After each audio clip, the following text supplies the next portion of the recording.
হ্যাঁ এই অমিত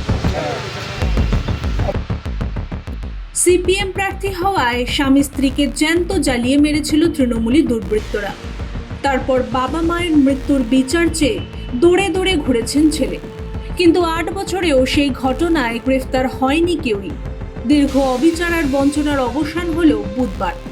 বাবা মায়ের মৃত্যুর বিচার চেয়ে মুখ্যমন্ত্রী শুভেন্দু অধিকারীর সঙ্গে দেখা করেছিলেন ছেলে দীপঙ্কর দাস। তারপরে রাত কাবার হতে না হতেই কাকদ্বীপে দেবু দাস ও উষারানী দাস খুনে গ্রেফতার হলেন 10 জন অভিযুক্ত। 8 বছরে যাদের টিকি ছোঁয়নি মমতার পুলিশ, যাদের আতঙ্কে এতদিন বাড়ি ফিরতে পারেননি সিপিএম কর্মীর একমাত্র ছেলে। বুধবার বিধানসভায় মুখ্যমন্ত্রীর সঙ্গে দেখা করেন 2018 সালের পঞ্চায়েত ভোটের আগে খুন হওয়া দেবু দাস এবং উষারানী দাসের ছেলে দীপঙ্কর। বাবা মায়ের হত্যার বিচার আদায় করতে একা লড়াই করে আইনজীবী হয়েছেন দীপঙ্কর। মুখ্যমন্ত্রীর কাছে দেবু দাস এবং উষারানী দাসের হত্যার অভিযুক্তদের গ্রেফতারের আবেদন জানান তিনি। এরপর মুখ্যমন্ত্রী তাদের রাজ্য পুলিশের ডিজি সিদ্ধিনাথ গুপ্তার সঙ্গে দেখা করতে বলেন। এমনকি সিদ্ধিনাথ বাবুকে ফোনও করে দেন শুভেন্দু বাবু। বিধানসভা থেকে বেরিয়ে সোজা ভবানী ভবনে গিয়ে ডিজির সঙ্গে দেখা করেন দীপঙ্কর। তার হাতে তুলে দেন অভিযুক্তদের তালিকা।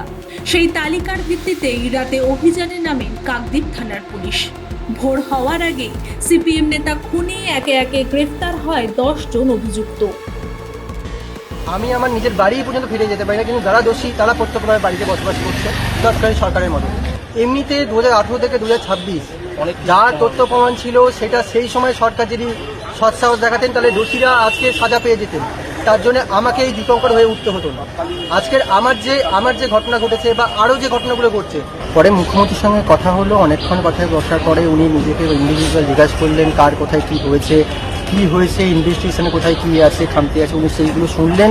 শোনার পরে উনি বললেন যে ঠিক আছে, আমরা দেখব, অবশ্যই দেখব, নতুন সরকার এসে আপনাদের আমরা বলেছি যখন এইগুলো সব কিছু আমরা দেখব। সেই সাপেক্ষে মুখ্যমন্ত্রী সাহেব তিনি কালকের ডিজি সাহেবকে ফোন করেছিলেন, 7টার দিকে টাইম দিয়েছিলেন। সেই মতো আমরা ওখান থেকে 7টার দিকে ডিজি অফিসে আসি। ডিজির সঙ্গে কথা হয়, আমার যে ঘটনা হয়েছিল সেই সাপেক্ষে আমরা সব ঘটনা ওনার কাছে তুলে ধরি এবং উনি আশ্বাস দেন আমরা এই ঘটনার পুনর্নির্মাণ করবো এবং যারা এই ঘটনার সঙ্গে যুক্ত তাদেরকে প্রকৃতভাবে শাস্তি দেব। এবং আজকে শুনতে পারলাম আমি যাদেরকে কমপ্লেন করেছি তাদেরকে 10 থেকে 11 জনকে অ্যারেস্ট করে এনেছে। কাকদ্বীপ থানায় তাদের পুলিশ করা হবে এবং আজকের আমাকে সুন্দরবন পুলিশ এসপি থেকে আমাকে দেখতে পাঠানো হয়েছে। মুখ্যমন্ত্রী সাহেব বলে দিয়েছিলেন, সেই সাপেক্ষে আমি আজকে মুখ্যমন্ত্রী এসপি সাহেবের সঙ্গে দেখা করবো। 2018 সালের 13ই মে পঞ্চায়েত নির্বাচনে ভোট গ্রহণের আগের রাতে সিপিএম প্রার্থী দেবব্রত দাস এবং তার স্ত্রী উষারানী দাসকে তাদের বাড়িতে জীবন্ত পুড়িয়ে মারে তৃণমূলের দুষ্কৃতীরা। সিপিএম এর তরফে অভিযোগ ছিল পঞ্চায়েত নির্বাচনে প্রার্থী হওয়ার কারণে তৃণমূল আশ্রিত দুষ্কৃতীরা পরিকল্পিতভাবে তাদের বাড়িতে আগুন লাগিয়ে হত্যা করেছে। নিহতদের ছেলে দীপঙ্করের অভিযোগ, ঘটনার রাতে ক্যাটারিং এর কাজে বাইরে ছিলেন তিনি।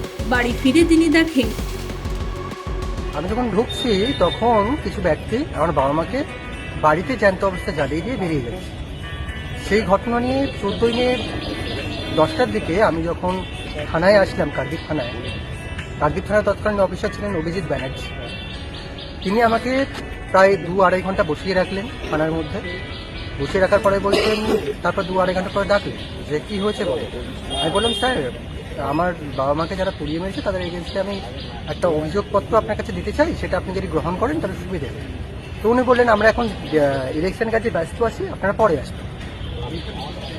ওখানে আমাকে এফআইআর নেওয়া হলো না। তারপরে আমরা চলে যাওয়ার পরে দীর্ঘ 5টা দিন আমার বাবা মার দেহ সৎকার করতে পারলাম না।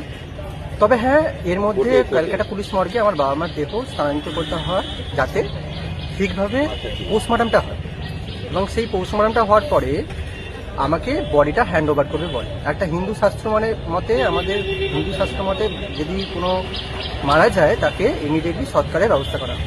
কিন্তু আমার বাবা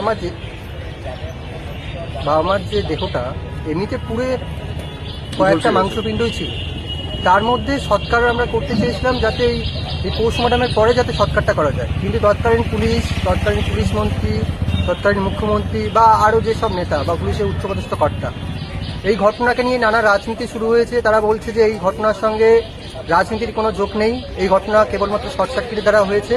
ওনারা খবর পেয়ে গেলেন যে এই ঘটনা শর্ট সার্কিটের দ্বারা হয়েছে, কিন্তু আমি প্রত্যক্ষভাবে দেখেছি কারা ঘটনার সঙ্গে যুক্ত, কারা এই ঘটনার সঙ্গে প্রত্যক্ষভাবে যুক্ত, তারা এই জড়িত ছিল তৃণমূলের কয়েকজন ব্যক্তি। সেখানে আমি এফআইআর করলাম, তাদের বিরুদ্ধে কোনো স্টেপ হলো না। এরপরে আমি প্রথম ব্যক্তি যে যার বাবা মার দেহ সৎকারের জন্য হাইকোর্টে মামলা ফাইল। রাজ্যে বিজেপি ক্ষমতায় আসতেই একের পর এক পার্টি অফিসের দখল ফিরে পাচ্ছে সিপিএম। বিভিন্ন ইস্যুতে পথে নেমে রাজ্য সরকারের বিরুদ্ধে আন্দোলনও করতে দেখা যাচ্ছে তাদের, কিন্তু মুখ্যমন্ত্রী শুভেন্দু অধিকারীর কাছে সেজন্য তারা সুবিচারের অধিকার থেকে বঞ্চিত নন। মমতা বন্দ্যোপাধ্যায় প্রতিহিংসার নীতিকে দূরে সরিয়ে দল, মত, জাতি, ধর্ম নির্বিশেষে সবাইকে সুবিচার দিতে বদ্ধপরিকর রাজ্য সরকার। ক্ষমতায় আসার আগে শাসকের আইনের বদলে আইনের শাসন প্রতিষ্ঠার যে প্রতিশ্রুতি দিয়েছিল বিজেপি, ক্ষমতায় এসেই ফের তা কার্যকর করে দেখালো তারা। আপনার কি মনে হয়, মুখ্যমন্ত্রী শুভেন্দু অধিকারীর এই উদ্যোগ মানুষের মধ্যে তার গ্রহণযোগ্যতা আরও বাড়াবে? জানান কমেন্ট করে। ভিডিওটি ভালো লাগলে লাইক এবং শেয়ার করে ছড়িয়ে দিন। সঙ্গে থাকতে সাবস্ক্রাইব করুন আমাদের চ্যানেলটি। ব্যুরো রিপোর্ট, মাধ্যম।